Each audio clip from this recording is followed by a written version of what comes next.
Okay, so am I audible? Yes sir.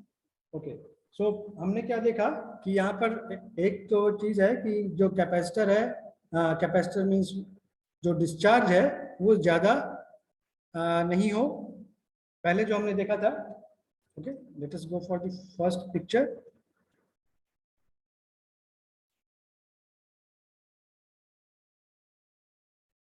हमने क्या देखा यहाँ पर कि यहाँ पर स्पाइक्स बन रहे हैं, यहाँ पर स्पाइक्स बन रहे हैं, और ये स्पाइक्स किसके कारण बन रहे हैं?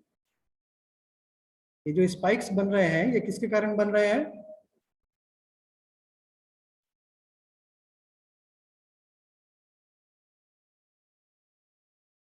Due to the discharging of the capacitor.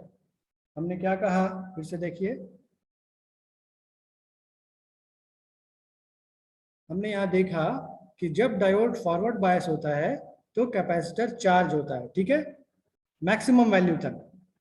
Maximum value मतलब जो भी यहाँ से इनपुट सिग्नल आ रहा है, अगर उसका वैल्यू मैक्सिमम V है तो V वोल्टेज तक कैपेसिटर चार्ज होगा up to this value. Okay, now जब डायोड रिवर्स बायस होगा, इन दैट केस अब कैपेसिटर को और वोल्टेज नहीं मिलेगा, क्योंकि ये जो डायोड वाला पोर्शन था वो यहाँ से ओपन हो गया।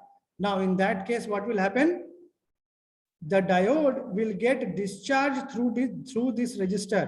अब इस रजिस्टर के अक्रॉस जब ये कैपेसिटर डिस्चार्ज होगा तो ये डिस्चार्ज होगा कब तक? जब तक कि ये डायोड फिर से फॉरवर्ड बायस नहीं होता है।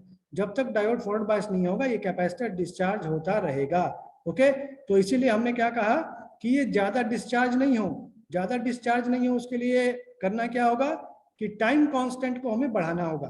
ओके, टाइम कांस्टेंट जो है, टाइम कांस्टेंट एक प्रॉपर्टी है कैपेसिटर का, जिस आरसी सर्किट का, जिसके कारण क्या होता है, there will be charging and discharging time will be decided. Okay, so अगर टाइम कांस्टेंट ज्यादा है then capacitor will not discharge appreciably, मतलब कैपेसिटर जो है वो ज्यादा डिस्चार्ज नहीं होगा। Okay, for that time constant should be higher. तो यहाँ पर पहले वाले केस में स्पाइक्स ज्यादा बनेगा कब? जब टाइम कांस्टेंट का वैल्यू कम होगा। सो इसलिए हम टाइम कांस्टेंट को बढ़ाते हैं, लेकिन जब टाइम कांस्टेंट को बढ़ाते हैं तो हमें एक और प्रॉब्लम मिलता है, जिसमें कि हमारे इन सिग्नल का जो कुछ पोर्शंस है वो छूट जाता है। जैसे कि यहाँ पर हम देख सकते हैं, यहाँ पर ये वाला पोर्शन छूट गया है ना, क्योंकि capacitor will have high time constant, large time constant, due to which capacitor has not discharge up to this much. और इसके कारण क्या हुआ कि टाइम कांस्टेंट ज्यादा होने के कारण कम डिस्चार्ज हुआ और इस पीक को कैपेसिटर नहीं पकड़ सका।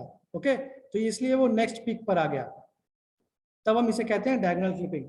सो there is some range within which that RC constant should be, and that is equal to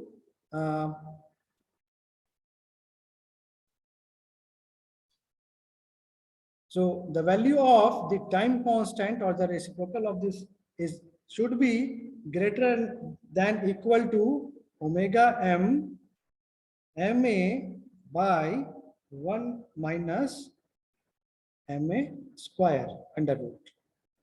Okay, or in the case when ma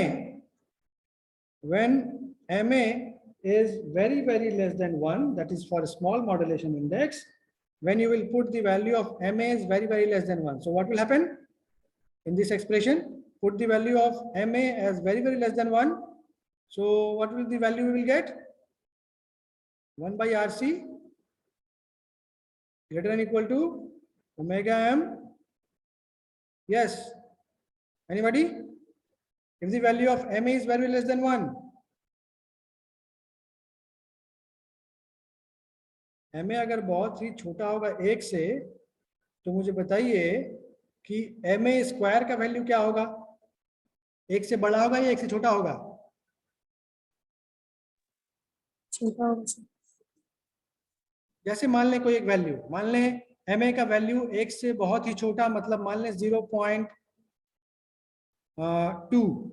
ठीक है, मान लें एम ए का वैल्यू है 0.2, तो मुझे बताइए कि एम ए स्क्वायर का वैल्यू क्या होगा?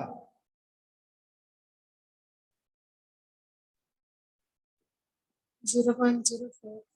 0.04। तो हम क्या देख रहे हैं छोटा होते जा से वैल्यू। कि जब जब किसी एक ऐसे नंबर जो कि 1 से छोटा हो, अगर हम उसका स्क्वायर करते हैं तो वो और छोटा हो जाता है ना? तो हम क्या कह सकते हैं, अगर यहाँ पर एम ए टेंड्स टू 0 कर दें, या हमने यहाँ लिखा क्या है कि M A very very less than 1, इसका मतलब है एम ए अगर टेंड्स टू 0 करें तो यहाँ पर क्या होगा, एम ए स्क्वायर का वैल्यू और छोटा हो जाएगा। इसका मतलब है root under 1 minus M A square का वैल्यू क्या हो जाएगा, रूट अंडर 1, है ना? So this is equal to 1। तो यहां पर हम क्या करें, यहां पर ये जो टोटल टर्म है हमें क्या मिल जाएगा, omega M M A only. Okay, so this should be the that condition. और ये कंडीशन हम लोग डिराइव कर सकते हैं, ये जो कंडीशन आया ये हम डिराइव कर सकते हैं from the condition that the rate of discharge of capacitor should be greater than the envelope decay rate. Okay, so we can derive this expression. So this is the condition which should be there for the time constant RC. Okay, so आज के लिए इतना ही तक रखते हैं। तो हमने आज देखा क्या, हमने देखा कि we have an inverter circuit where that circuit resembles the half wave rectifier, and that the output of half wave rectifier is passed through a capacitor, where we are, due to the capacitor charging and discharging, we are getting an output which resembles the shape of the modulating signal. Okay, अभी इस signal को अगर हम क्या देख रहे हैं कि अगर इसे हम जो चार्जिंग और डिस्चार्जिंग का टाइम अगर हम काफी प्रॉपर रखें, सो हमें क्या मिलेगा, हमें एक ऐसा सिग्नल मिलेगा जो कि ज्यादा जिसमें कि ज्यादा स्पाइक्स नहीं मिलेंगे, और हमें प्रॉपर सिग्नल आउटपुट में मिल जाएगा, like this. Okay, so let us see that this, then this, then this, then this. तो हम क्या देख रहे हैं कि मोर और लेस जो सिग्नल का शेप है वो as that of the shape of the modulating signal. Okay, so आज के लिए इतना ही रखते हैं। इन द नेक्स्ट क्लास तो मैं ये जो इसका डेरिवेशन है इसके लिए मैं नोट्स आप लोगों को शेयर कर दूंगा। अगर आपको नोट से समझ में आता है तो ठीक है, otherwise I will discuss that in the class. Okay,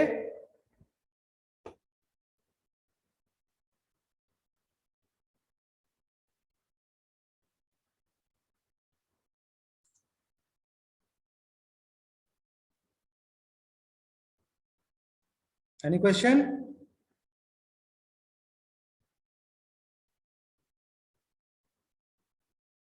No, sir.